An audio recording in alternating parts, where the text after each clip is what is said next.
Welcome to the Fearless Family Health Podcast. In a world that is filled with fear, my hope is to bring you inspiration, information, and support to live joyfully and more healthfully.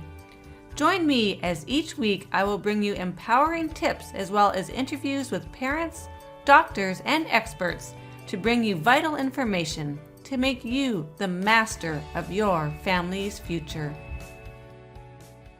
Hello, everybody, and welcome to the podcast. Today's podcast is You Did What with Your Placenta? Today, we are going to talk about placenta encapsulation. Now, this is a topic some of you may have never even heard about. Some of you know everything about. But today, we are going to talk about it for actually quite a while with Krystin Blocher. Who knew there was so much to know about placentas? Krystin Blocher has been encapsulating client placentas professionally in the Pacific Northwest for 8 years. She's also a labor doula, postpartum and infant care doula, and infant feeding specialist. She owns a local doula agency called Doulas Northwest and is also director of training and development for ProDoula, the leading edge certification organization for birth workers. Krystin is an Olympia native and a single mother of 2 who are now big kids, 12 and 17. She is also a commercial pilot and former flight instructor who still loves to get into an airplane any chance she gets. She loves coffee, slow mornings, and adventure, and loves talking about placenta encapsulation. So without further ado, let's talk to Krystin. Hi, Krystin. Welcome to the Fearless Family Health Podcast. We are going to talk about something today that frankly probably grosses some people out because they don't understand what it's all about, what they're doing. I know we're going to talk about placenta encapsulation and just things you can do with your placenta after you have a baby, the benefits of it, some of the research behind it, whatever we can talk about placenta encapsulation. I personally did it with my last 2 children of my 4. I'm not too sure why I didn't do it for the first 2. I don't even remember. That was too long ago. So hello. Welcome. Let people know who you are and we'll get started. Well, hello. Thank you for having me.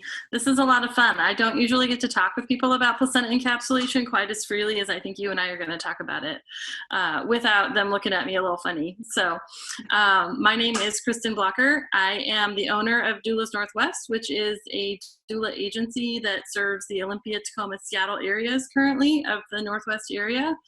And I'm also director of training and development for ProDoula, which is a certification and training organization for doulas and birth workers. Awesome. So what is your history with placenta encapsulation? Let's just back up. What is placenta encapsulation? Because some people have this is a brand new topic for them. Yeah. So that question is really, really common. If I say placenta, nobody just comes back at me and says encapsulation as a word association. So placenta encapsulation is a practice or a process by which we take somebody's raw placenta, which they have recently given birth to after they delivered their baby, and we do a few things such as steaming and dehydrating, and then taking the dehydrated pieces and grinding those and putting them into gelatin or veggie capsules, just like any other vitamin. And then it's typically intended for the mother who gave birth to then consume those just like she would consume any other supplement in encapsulated form. So how long have you been doing this and what is your background in it? Yeah, so I have been doing this professionally for clients in the area for about 8 years. I originally started encapsulating for people after I had had several labor doula clients ask me, hey, can you do my placenta also? I want to have it encapsulated. Do you do that? And at first I had to tell them, no, I don't do that. I've never been trained to do that. I got to go look up what you're even talking about, because it was happening around here, but it was kind of young enough in its just how widely known it was and stuff that even I, at the time, as a doula, as a younger doula, did not even know what it was. I had no idea about it when I had my 2 children, and I even had my second child at home. I still never heard a thing about it. So that's kind of what caused me to get into it in the first place. I started by just going to Google and typing in placenta encapsulation. What is this? And I found some of the really early stuff that was being talked about back then, and sought out whatever I was able to find at the time to help sort of teach me how to do this process, and then went from there. Cool. So yeah, maybe it was the timing wise, because my oldest children are like 14 and a half and 10 and a half right now. So it was, I'd heard about placental consumption before that, I think somewhat, but some of the people that I had heard it from were doing like placenta lasagnas or placenta smoothies and doing it raw. And even I wasn't quite ready to do the raw placenta thing. So I'm going to be honest with you, Cheryl, today, after how many placentas I've encapsulated and how many people I've taught about this, I still do a placenta lasagna. So that's okay. You don't have to do a placenta lasagna. No, and it's okay if you do and you want to do that, go ahead and do it, because some people. Yeah, totally not for me though. Yeah, I can't even swallow capsules, so I did something special with my placenta powder. I had them made into chocolates, so I had my own chocolate truffles, but that's a whole nother story. So, so why do you think this started? Like, what are the benefits of placenta encapsulation, and why would anybody even consider it in the first place? Yeah. Okay. So the number one reasons people tell me when they contact me about this, the number one reasons they tell me that they want to think about it or that they for sure want to do this is that the number one reason would be they've heard that it can help reduce the opportunity to develop postpartum depression. So that's real interesting to them. And sometimes they're just worried about it inherently, or sometimes they've had past experience with postpartum depression and they're looking to help themselves preemptively.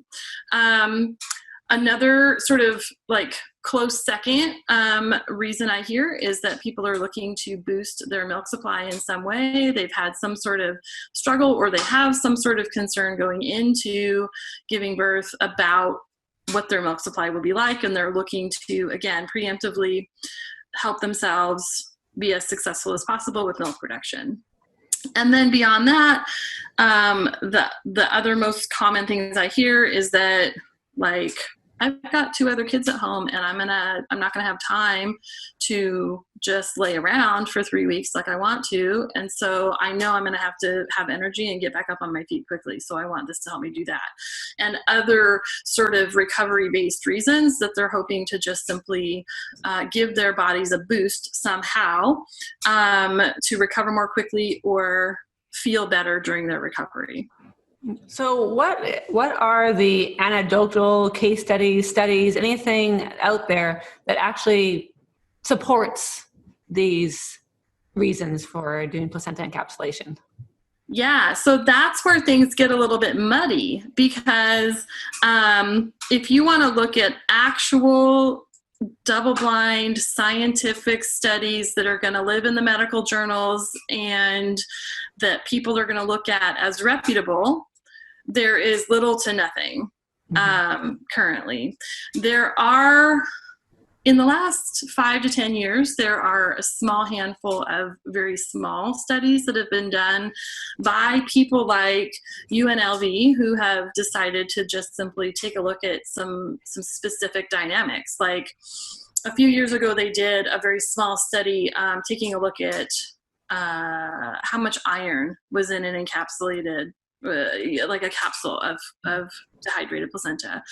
And a couple of years ago, they did one taking a look at hormone content, measuring hormone content from a person's raw placenta to the dehydrated placenta, and then measuring results with people who were given their actual placenta versus people who were given a placebo effect or a placebo capsule.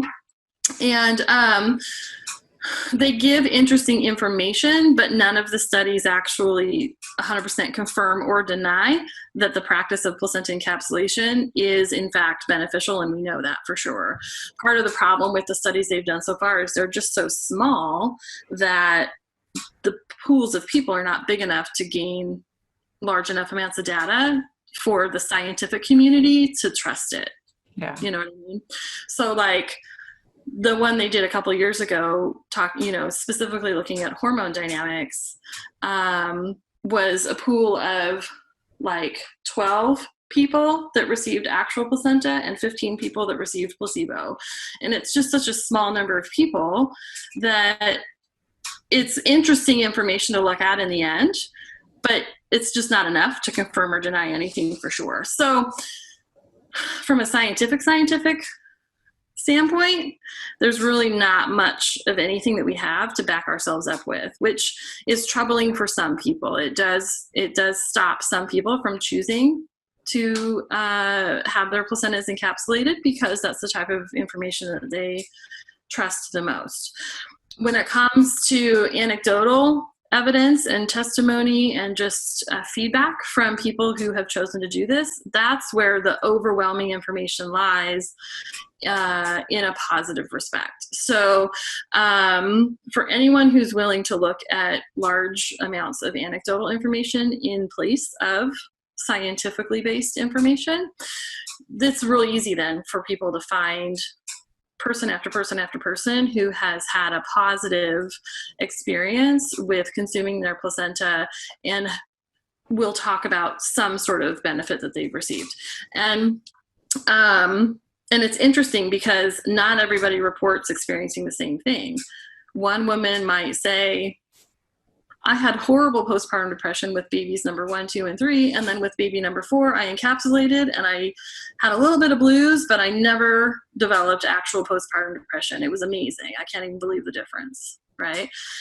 But she'll say nothing about her milk supply or her energy levels or her iron levels or how long she bled for or any of these other things, right? And then the next person will talk about something else being the thing that they noticed, right? So results tend to be extremely individual. And even with the same woman from one baby to the next baby to the next baby, results and feedback will be different a lot of times because as we know, each pregnancy is different, each baby is different. And as a result, each placenta is different. And even with the same human, each of her placentas is going to have a different unique hormone and mineral and chemical composition.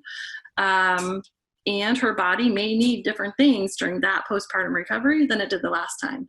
So it's a super fascinating, I don't know, it's just a super fascinating thing to really get into and a dynamic to look at because no two placentas are the same. If you were to sit and put each one under a lab, in a lab under a microscope, none of them are going to be identical. Yeah. And so that's one thing that like sometimes science or even Western medicine doesn't really account for. It doesn't account for individuality. It doesn't account for the uniqueness of us as individual human beings. And I think that just the theory that a lot of people go on for placenta encapsulation is like pretty much every mammal ingests the placenta of their young when they're born. And we are mammals just like everybody else. And there seems to be no to very, very few adverse effects of doing it. So why not try it? Right. And it is a thing. Yeah. There's, I think, about a half a dozen random mammals in the world, not necessarily all related to one another, who don't or aren't known for consuming their placentas in the wild, but there's no consistency amongst which ones do and don't, right? So it is overwhelmingly common for mammals to consume their placentas in the wild. I don't know why that isn't something we haven't always done. We do know, if we look at history, that there's a variety of cultures around the world that have historically and still do maintain certain practices around either something ceremonial or something consumptive when it comes to placenta. But those vary quite a bit. Real interesting to learn about, but they're not all the same. So it's the more you dig into it, the more interesting it gets. And yeah. So like, what was it you just said about the individuality. I was going to add too, when thinking about the scientific studies, one of the challenges for creating true, like, reputable, double-blind scientific studies with this is the individuality of each placenta. They can't, like, there's a quality control measure that they can't quite nail down, because each placenta from the beginning is going to have a slightly different composition of hormones and chemicals and whatnot. And so the starting point is different for each one, and it just makes it that much harder to actually do what would be considered a large scale scientific study. Do you know what I mean? Because you just can't, you're not going to be feeding other people's placentas to the entire group. Like, there's just certain things about it that you can't do anything about. You know, some things in nature are just amazing and a mystery, and science just can't pinpoint it. And sometimes you can't study certain things down to the level that some people want them studied. Right. So there's an awful lot still to learn about placentas. And even for those of us who've been working with placentas for a long time, there's just so much that we don't know, and questions we have still, you know. Yeah. But that's part of what makes it fun, because we're always learning more about it. Have you seen any adverse effects? Anybody have any issues with consuming their placenta that maybe people should look out for if they decide to do this? Yeah. So in my 8 years or so working with client placentas, I have only seen twice where I've ever had clients come back and report to me some reason why they felt like it was not best for them to continue taking their placenta pills. So those two examples are a mother who, with her previous postpartum recoveries, had experienced a lot of postpartum anxiety. I don't know whether she had ever gone and had that clinically diagnosed, but it was, in her experience, life-limiting, you know, debilitating postpartum anxiety. And one of the reasons she wanted to try encapsulation with her next baby was because she wanted to see how it would affect that dynamic for her that she was already expecting. And she found that it actually increased the symptoms of her postpartum anxiety. And she did some at-home testing with how she was taking the pills. She stopped them and restarted them and did some things to really try to confirm for her that it was the placenta itself that was affecting this. And she decided that it was. So she chose to stop taking them, which in a case like that is exactly what I would encourage her to do. And so that's one example. The other was a similar result where the client chose to stop taking her capsules, and it had to do with a skin condition, eczema-like skin condition that for her flared up really badly during pregnancy, that she dealt with throughout the pregnancy. And it was very easy to point it toward, you know, a hormone related source. And then was clearing up after she had her baby. Once she started taking her capsules, it came back. So she did the same thing, like starting to test it out, decided, yes, it's worse when I'm taking the capsules. So she stopped taking the capsules, which also, like, is something I would encourage her in that decision, affirm her in that decision, because for her, it was not beneficial to take the capsules. So one of the things I tell everybody is that, like, and so we're talking like 2 out of a few hundred, maybe, people, right? So it's a very small, like, that's a very small number of people compared to who all I've dealt with. But that said, I don't believe that placenta encapsulation is best for every single person. I do believe that there's occurrences or even just specific dynamics during a particular postpartum recovery where consuming placenta isn't actually going to help it, and there might be some sort of response, physical response by the body that tells us this isn't what your body wants right now. So if that's the case, then I say don't do it, because I certainly am not going to encourage people to do something that's, you know, not helping them. But yeah, very, very few. I mean, 2 out of 8 years. So Yeah. Super And to be, I mean, I always tell parents just to listen to your body, listen to your intuition. totally. If something doesn't seem right, then, make that decision for yourself. So Definitely. And this is the perfect case or perfect example of that. I mean, the actual consumption of the capsules is completely client regulated. So like, I don't tell people how much they need to be taking. I talk to them about averages, about what's really common for people to do, and like, so they can have an idea of where to start and how, and I talk to them about how to sort of tell, like, should I try a little more? Should I try a little less? Like, I have them contact me if they ever have questions, things like this. But in the end, it's always their decision, about how much they're taking and how they want to use those capsules. Yeah. So another question that comes up or pops up to mind is there any risk of having toxins passed on from the placenta to the placenta pills that you are going to now consume? That's an excellent question, and something that gets asked a lot by people who are considering this. So that tends to go back to the knowledge, the general knowledge we all tend to have, that one of the functions of the placenta in pregnancy is that it filters out certain toxins, certain chemicals, not everything, but a lot of stuff that you don't want getting to the baby. And so then the question becomes, where does it go from there? If it's filtering stuff out from the baby, what happens then? And the answer is that the type of filtering system that it uses during pregnancy is the type of filtering that flushes out the stuff that it doesn't want the baby to have access to. So instead of, how the liver acts like kind of a container.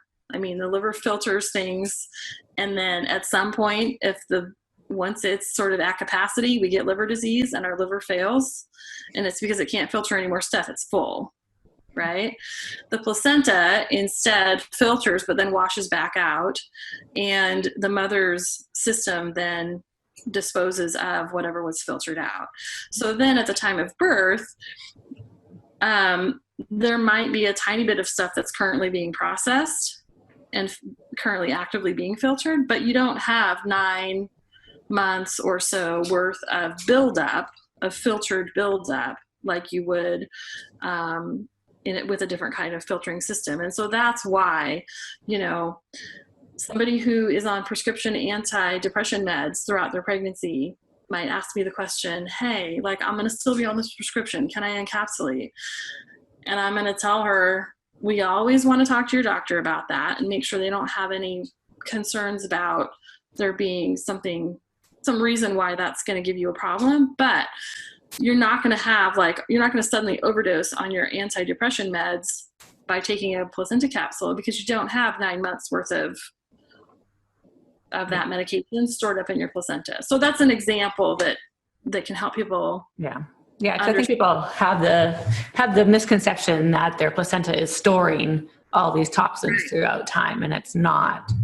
That's right. And I run into that misconception also. Yeah. And even like our body is really good at flushing out toxins. That's why we urinate and defecate and we sweat and we breathe out toxins. Our body is constantly getting rid of toxins. So yeah.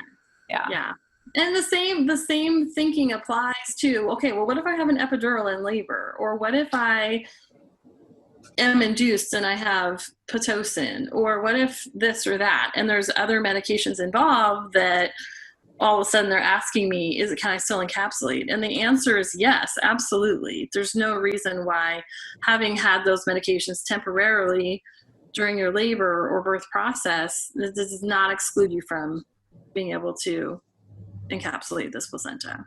Yeah, I think that'll clear up a lot of questions, because that one is a pretty common question that people have, right? You hear it all the time.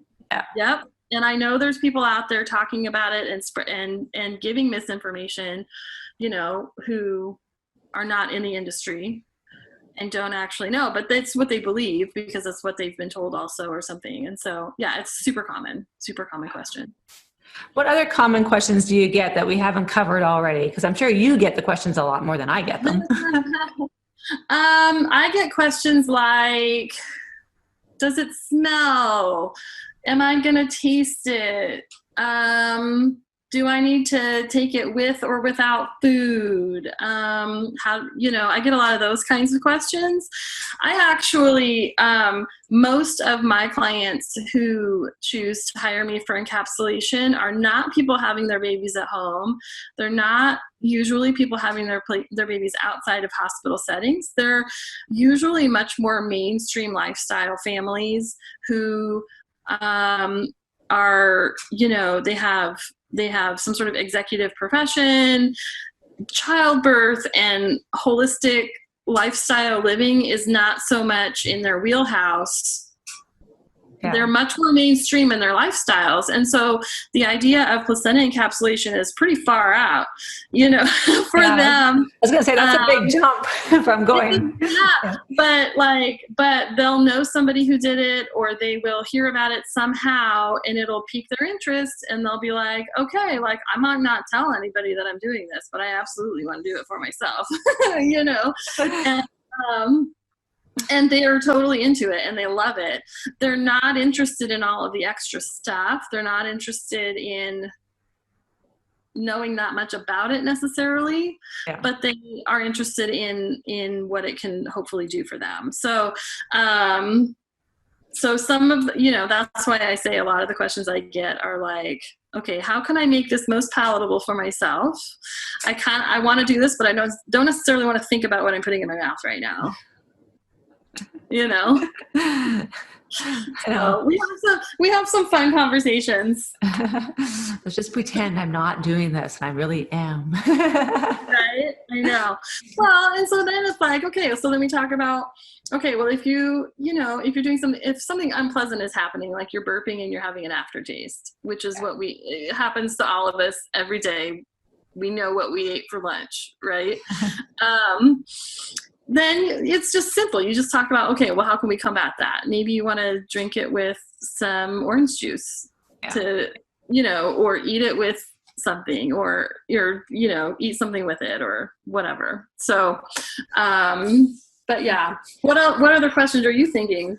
What are you thinking? And like, I asked most of the questions that I can think of off the top of my head. I guess how to process it. Like how soon do you need to get your placenta to a placenta encapsulator, and how to handle it between those times, especially if you're in a hospital. Like I had my babies at home, so it was merely just, take it out, clean it, check it. My midwife checked it, and then she just put it in a freezer container and put it in the fridge until but if you're in a hospital, what would you do? Yeah. So, okay. So there's a few things that I do that are a little bit different, I think, than most of the encapsulators in the Northwest. I have a very strict policy for my business that I never pick up a placenta and I never transport it for somebody. And one of the reasons why I have that policy is I am looking to reduce as many safety variables for my clients as possible. And I know that as soon as I arrive at their location and I pick it up and I take it and I put it in my car, they are no longer in control of what's happening with their placenta. And I'm introducing just in the air, in my car, and then, if I take it home to my house, I'm introducing bacterial and microbiome elements that I can't even control, no matter how clean I keep my space. So in order to reduce that dynamic and keep the client in control and in possession of their placenta, the only place that I will encapsulate for them is in their own home, in their kitchen, so that any environmental exposure their placenta has is their own already, which a postpartum mother recovering, having just given birth, her body is already prepared to deal with those things from an immune standpoint. And so inherently it reduces those dynamics and can keep her safer, right? Okay. So I provide a transport kit to my clients. And most of the clients I encapsulate for do deliver in hospitals. So I provide them prenatally with a transport kit, which includes a cooler and a spill kit and some specific items that are all in coordination with what the World Health Organization deems guideline wise as appropriate things when you are transporting an organ. So I provide them with that transport kit, and then they are responsible for filling out any sort of release paperwork from the hospital. If they have a doula present at their birth, or the nursing staff that's there can help get their placenta packaged up and placed into that cooler with ice, and then they take it home with them. So it remains in their possession the whole time. And then after they've had their baby, I go to their house, and we, from a client specialist standpoint, we communicate. We decide on when I'm going to go to their house, and I go to their house and do the processing there. And I do it over about a 24-hour period, in two visits at their house, each of a couple of hours. And then they have the option of either staying away if they don't want to know anything about what's going on, or they can hang out in the kitchen with me the whole time and see everything that's going on and anything in between. And while I'm in their house, because I'm also a postpartum doula, I'm also available for postpartum doula related support, and information and talking and question answering and all those things. And it kind of transforms the whole thing into just a broader support experience, and not just producing a set of capsules for them that they get to use later. Which is so needed in our culture. And I talk about this, I don't know on how many podcasts we've talked about the need for support for moms and people in general.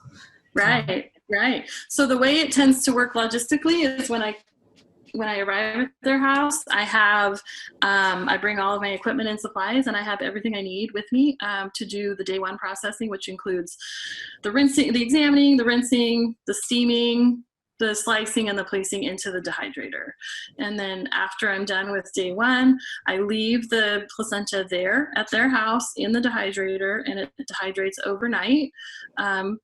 Anywhere from 14 to 18 hours. I won't go back earlier than about 14 hours because I'm not willing to go back and have it not be done yet.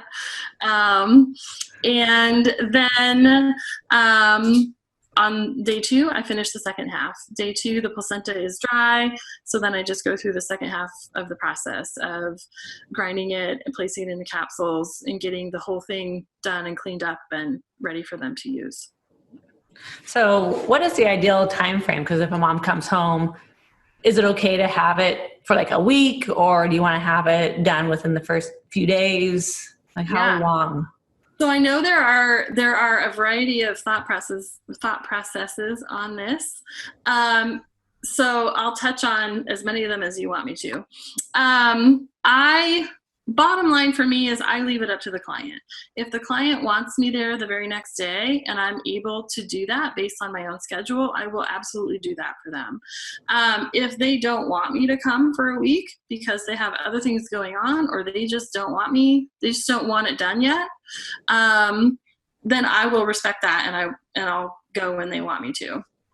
From the standpoint of processing safety and what my guidelines are there, if I don't start the placenta within the first 4 days, then the placenta needs to be put in the freezer. So I'm only gonna have them avoid the freezer if processing can begin within the first 4 days. And usually it does. It's very rare for me to not start it within that time period. But again, like if the client doesn't want me coming sooner than that, then I won't, and I'll just have them put it in the freezer.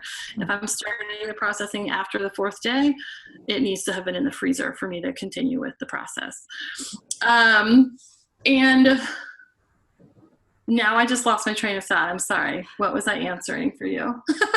I don't know. What were we talking about? We were talking about what was the actual question? Processing time. If there was like a guideline. Right. Yeah. Right. Okay. So that kind of answers the safety guideline versus client preference. Yeah. And that kind of thing. And so we marry those two together. when it comes to things like how is it going to affect your milk supply, then we get a little bit deeper into some of the opinions that are out there. For years, I have seen other birth professionals talk about encapsulation as though if you don't start it within the first 24 to 48 hours after birth, the mother is missing out and she's not going to get as much benefit out of this thing. You're doing her a disservice by not doing it that quickly. But then I also know a lot about lactation and breastfeeding, and I know about the lactogenesis stages. Yeah. And I also know that amongst the lactation community with IBCLCs, there is a huge divide right now about whether or not placenta encapsulation is good at all. And it's because there is a division of opinions on how it's affecting milk supply. And personally, I think we could solve the whole thing by simply looking at lactogenesis 1, 2, and 3 and taking a look at what influences those stages. And if you think about what's behind placenta encapsulation and what those influences are also, it's pretty easy to see where if we just simply encourage the mothers to start taking them once their milk supply is building and their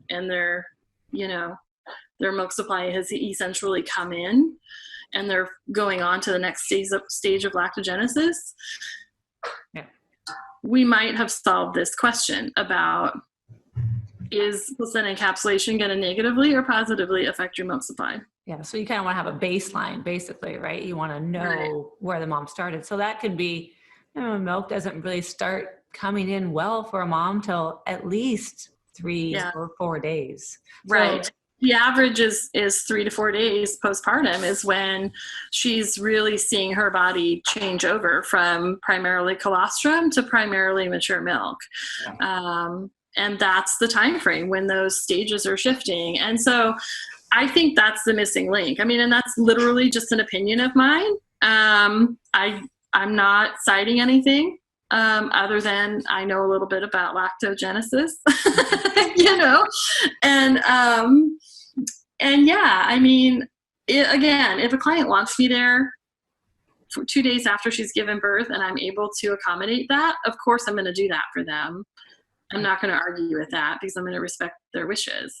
But do I feel like she's going to be missing out, or or do I believe I'm doing her a disservice if she asks me to get started on day 4? Not one bit. So yeah. So this is kind of a personal question, but I know there's people like me can't swallow capsules. So I can't. I mean, I think it's psychological more than physical for me. I just can't swallow like any kind of capsule. I feel you there. I hate swallowing pills. And so if it's a large pill, I'm in trouble. Well, especially with this too, because some women will have capsules that are going to last for 2 months, maybe, or longer, some people. And you're going to be taking the capsules pretty consistently, a lot of people, for that 2 months. And if you just struggle to taking capsules, you want to make it comfortable and easier for that mom to do. So what are some other ways that people can ingest dried placenta that's not actually encapsulated? Right. So the primary way that I see people doing that, and that I know to be safe for sure, would be to do kind of what you talked about, where you just empty it out into something else, into a smoothie, into or onto some food, or something like that. I mean, certainly anybody, if they wanted to, could empty a capsule right into their mouth if they want, but then they're going to taste the placenta. So if that's not a concern for them, they certainly can do it. But putting it into or onto something else is what I see most people doing if they simply are like, nope, I'm not ingesting this, or I'm not swallowing the capsule. I do sometimes get questions about, can you add other things to the capsules, like herbs or other things I'm going to be taking also? That's always a hard no for me. I never do that with a placenta capsule, mainly because we just don't know enough about how other things, how other foods or other herbs especially interact with placenta when we consume it. And that's simply because of the lack of science behind this entire thing. And so I always say, no, I can't add, I can't add red raspberry leaf. I can't add anything else you might want to take to the placenta capsule, but you certainly can take them together in separate capsules if you want to. If there was ever a case where I agreed to add something to the placenta capsules themselves, and then for some reason they decided that wasn't working for them, there would be no ability for me to undo that. And they would potentially just not use their placenta at all. Yeah. So, it just makes sense to have them separate, because if you are having some kind of adverse effect and you don't know, is it the red raspberry leaf or is it the placenta, and you can't separate them and like take one out and then try it and then take the other one out and try it. So. And I don't want anyone to be faced with that quandary. I really don't. And there's no way for me to undo that. So I just don't. I tell them no, but I'll talk to them about alternative ways they can take both things at the same time. Yeah. So I don't know if you agree with my method of how I took it or not, then, because I took it with, I had someone make chocolate truffles and just mix it in with the chocolate. I know for a fact that I do good with chocolate, so I can eat chocolate. I'm not going to have any adverse. I've heard of this being done for a long time. It's not something I've ever chosen to play around with or anything like that, or learn how to do. And it's not something that that I've ever chosen to add to my set of options for clients.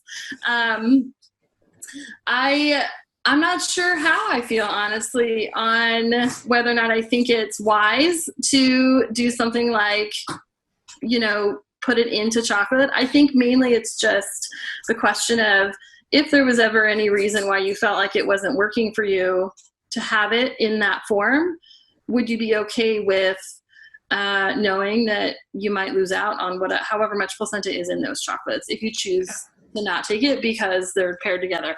I don't know of any reason why they are contraindicated, just like I don't know of any reason why it's wise to do it. So I would tend to stay away from that just to be on the safe side. But I hear you with with chocolate works for me, because I think chocolate works for a lot of us. And it was super yummy, and it was the only time in my house that I had chocolate that no one else touched, and it was nobody was allowed to have it. Oh, I believe you. Yeah. No, and other couple of ways that I see people consuming their placentas outside of capsules would be in tincture form. That's really common. And also doing things just like what I said before, putting it into smoothies or something like that. And you can very easily take a capsule, break it open, toss it in a smoothie. No big deal. Like, it's so easy to do. Yeah. One thing I don't do is I don't do any form of raw preparation. So I will only do steamed preparation, including tincture and smoothie, simply for the safety reasons that there are around steaming versus not steaming. Yeah, I understand that, because there is some more risk to consuming anything raw. So you definitely have to take those risks into consideration if that's something that you choose to do. Totally. And with placenta, there's just, there's about 1,000,001 ways we as encapsulators and specialists can be unsafe with somebody's placenta. And so if we just either aren't aware of what we're doing that's unsafe, or are just choosing to be unsafe.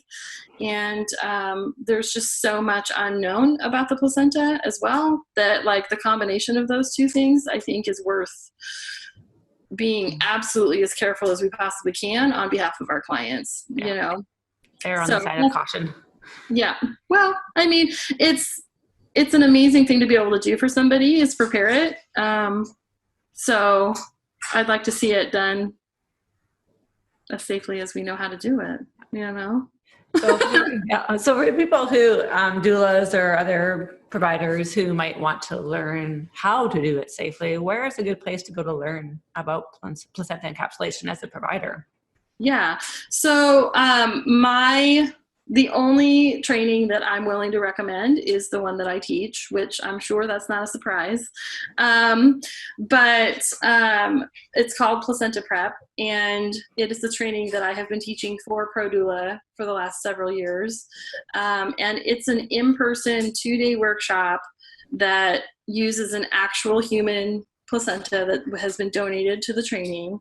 So the people that attend get to learn all the academics as well as gown up. We put on all the gown up equipment, and everybody at the training gets to actually put their hands on the placenta and go through each step of the process in real time, under the direction of the trainer.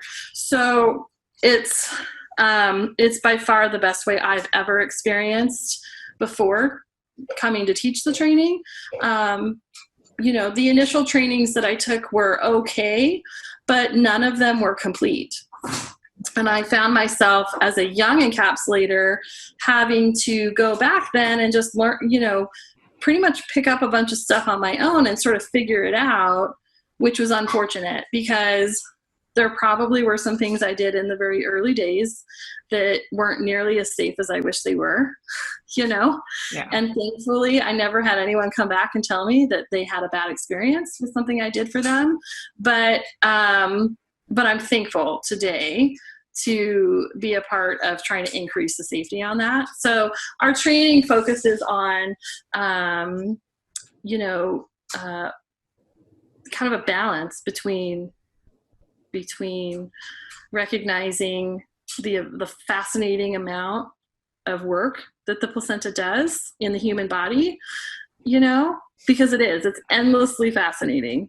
While at the same time having a huge amount of respect for bloodborne pathogen dynamics and client safety. So we really do as good of a job as I've ever seen marrying those two sort of places. And we create, our title is Postpartum Placenta Specialist. And so we create specialists who, do exactly what I described, basically. And this is why I have you on the podcast, because I want the best of the best on here to share information with my listeners. So yeah, no, that's very sweet of you to say. I'm not far from you. I'm in Olympia as far as where I live, but I'm kind of all over the place most of the time. Yeah. Well, and people travel. To get the training, it's not that far to travel, especially for people up near me. And really, if you really want to do this, you can be across the country and come over for a couple of days, right? Well, you can. And I actually I travel and teach the training too. Like I'm headed to Houston at the beginning of February, and then I've got several other places. I've got North Carolina and New York and Detroit all coming up in the next few months. So I tend to bounce around when it comes to teaching the trainings. And like I said before, I teach all of the other in-person workshops that ProDoula offers too. So it's not just placenta that I teach all the other stuff as well. Cool. Busy lady. Well, cool. Yeah. Do you have any parting thoughts, anything that you need to tell people that I didn't ask you about? No, probably. I usually don't run out of words fast, very quickly, but no, I'm excited that you wanted to talk about this. I think it's really worth talking about and helping people understand better, because the first reaction for most people is, oh my God, what did you just say?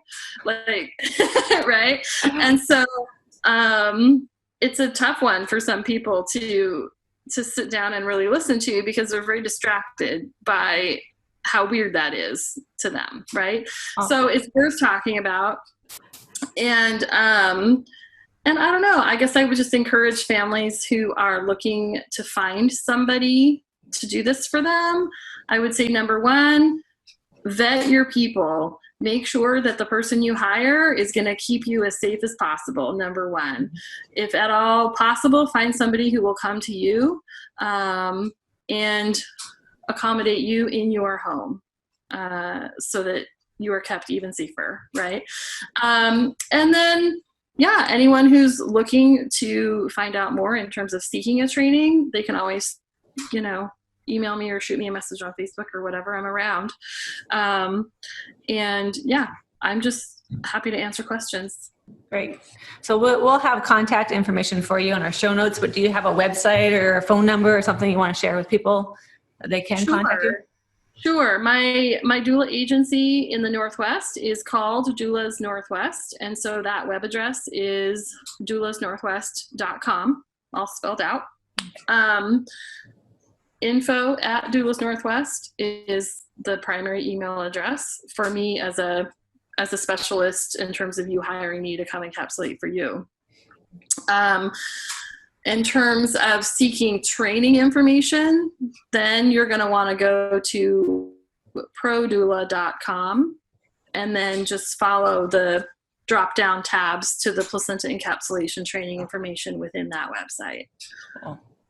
Awesome. So people can get a hold of you. Well, thank you so much for sharing this sometimes greatly misunderstood concept of placenta encapsulation and letting people know the benefits they could achieve from doing it with their own families. So yeah, I'm happy to help, and just let me know if you need anything else.